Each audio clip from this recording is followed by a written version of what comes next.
ಇಂದಿನಿಂದ ಎಸ್ಎಸ್ಎಲ್ಸಿ ಪರೀಕ್ಷೆ ಆರಂಭ. ಚಿಕ್ಕೋಡಿ ಡಿಡಿಪಿ ಸೀತಾರಾಮು ಮಾಧ್ಯಮಗಳಿಗೆ ಹೇಳಿಕೆ. ಬೆಳಗಾವಿ ಜಿಲ್ಲೆಯ ಚಿಕ್ಕೋಡಿಯಲ್ಲಿ ಹೇಳಿಕೆ. ಚಿಕ್ಕೋಡಿಯ ಶೈಕ್ಷಣಿಕ ಜಿಲ್ಲೆಯ 131 ಕೇಂದ್ರಗಳಿಗೆ ಪ್ರಶ್ನೆ ಪತ್ರಿಕೆ ಕಳುಹಿಸಲಾಗಿದೆ. ಎಸ್ಎಸ್ಎಲ್ಸಿ ವಿದ್ಯಾರ್ಥಿಗಳಿಗೆ ಭಯ ನಿವಾರಣೆ ಕಾರ್ಯಕ್ರಮ ಮಾಡಲಾಗಿದೆ.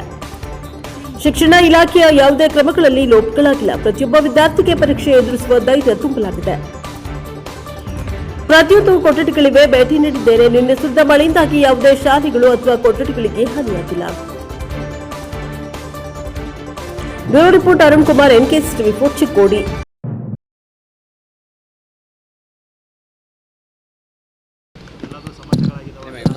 ಇಲ್ಲಾಗ 131 ಕೇಂದ್ರಗಳಿಗೂ ಕೂಡ ಪ್ರಶ್ನೆ ಪತ್ರಿಕೆ ಈಗಾಗಲೇ ತಲುಪಿದೆ. ಇವತ್ತು ಕನ್ನಡ ಪ್ರಥಮ ಭಾಷೆ ಪ್ರಾರಂಭ ಆಗಿದೆ. ಎಲ್ಲ ಸೆಂಟ್ರಲ್ಲೂ ಕೂಡ ಈಗಾಗಲೇ ಪ್ರಶ್ನೆ ಪತ್ರಿಕೆಗಳು ಎಲ್ಲ ಕಡೆ ಸಕಾಲದಲ್ಲಿ ತಲುಪಿಸಿದ್ದಾರೆ. ಮಕ್ಕಳುಗಳು ಎಲ್ಲರೂ ಕೂಡ ಈಗಾಗಲೇ ನಾವು 3 ಪರೀಕ್ಷೆನ ಪ್ರಿಪ್ರೇಟ್ರಿ ಮಾಡಿರೋದ್ರಿಂದ ಈ ಪರೀಕ್ಷೆ ಬಗ್ಗೆ ಅವ್ರಿಗೆ ಭಯ ಎಲ್ಲ ಹೋಗಿದೆ. ನಾವು ಈಗಾಗಲೇ ಅವ್ರಿಗೆ ಭಯ ನಿವಾರಣಾ ಒಂದು ಪ್ರೇರಣಾ ಕಾರ್ಯಕ್ರಮಗಳನ್ನೆಲ್ಲ ಮಾಡಿದ್ದೀವಿ. ತರಗತಿ ಹಂತದಲ್ಲಿ, ತಾಲೂಕು ಹಂತ, ಜಿಲ್ಲಾ ಹಂತದಲ್ಲೆಲ್ಲ. ಮತ್ತು ಈಗಾಗಲೇ ಎಲ್ಲ ಕೊಠಡಿಗಳಿಗೆ ನಾನು ಹೋಗಿ ಬಂದೆ. ಮಕ್ಕಳುಗಳೆಲ್ಲ ಭಾಳ ಸೈಲೆಂಟಾಗಿ ಭಾಳ ನಗುಮುಖದಿಂದ ಬರೀತಾ ಇದ್ದಾರೆ. ಇದು 3ನೇ ಬದಲು 4ನೇ ಪರೀಕ್ಷೆ ಅಂತ ತಿಳ್ಕೊಂಡು ಆರಾಮಾಗಿ ಬರೀತಾ ಇದ್ದಾರೆ. ಯಾವುದೇ ಒಂದು ಇಲಾಖೆಯ ಕ್ರಮಗಳಲ್ಲಿ ಎಲ್ಲೂ ಕೂಡ ಲೋಪ ಆಗಿಲ್ಲ. ಎಲ್ಲ ಸಕಾಲದಲ್ಲಿ ಉತ್ತರ ಪತ್ರಿಕೆ, ಪ್ರಶ್ನೆ ಪತ್ರಿಕೆಗಳೆಲ್ಲ ಮಕ್ಕಳಿಗೆ ತಲುಪಿದೆ. ಈಗಾಗಲೇ 10 ಕಾಲರಿಂದ ಅವರು ಪರೀಕ್ಷೆಯನ್ನು ಅವರು ಬರೆಯೋಕ್ಕೆ ಪ್ರಾರಂಭ ಮಾಡ್ತಾರೆ.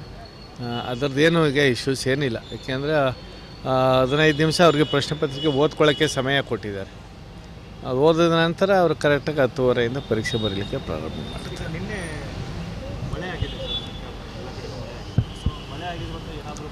ಇಲ್ಲ, ಪರೀಕ್ಷಾ ಕೇಂದ್ರಗಳಿಗೆ ಈಗಾಗಲೇ ನಾವು ಮಳೆ ಆದಾಗಲೇ ರಾತ್ರಿಯೇ ನಾನು ಎಲ್ಲ ಮುಖ್ಯ ಅಧೀಕ್ಷಕರಿಗೆ ನಾನು ಮೆಸೇಜ್ ಹಾಕಿದ್ದೆ. ನೀವು ಅರ್ಲಿ ಮಾರ್ನಿಂಗ್ ಹೋಗಿ ಎಲ್ಲರೂ ಕ್ಯಾಮ್ರಾಗಳೇನಾದ್ರು ತೊಂದರೆ ಇದೆಯಾ, ಅಥವಾ ವಿದ್ಯುತ್ ಶಕ್ತಿ ಸಮಸ್ಯೆ ಇದೆಯಾ, ಅಥವಾ ಯಾವ್ದಾದ್ರು ಕೊಠಡಿಗಳಿಗೇನಾದ್ರು ನೀರು ನುಗ್ಗಿದೆ, ಅವೆಲ್ಲ ಪರೀಕ್ಷೆ ಮಾಡ್ಕೊಳ್ಳಿ ಅಂತ ಎಲ್ಲ ಕಡೆ ಟೆಸ್ಟ್ ಮಾಡಿದ್ದಾರೆ. ಎಲ್ಲೂ ಕೂಡ ಇಲ್ಲಿವರೆಗೆ ನನಗೆ ಆ ಥರ ಲೋಪ ಆಗಿರೋವಂಥ ರಿಪೋರ್ಟ್ಸ್ ಬಂದಿಲ್ಲ. ನಮ್ಮ ಚಿಕ್ಕೋಡಿ ಶೈಕ್ಷಣಿಕ ಜಿಲ್ಲೆಯಲ್ಲಿ ಆ ಥರ ಏನೂ ಸಮಸ್ಯೆ ಆಗಿಲ್ಲ. Okay, thank you.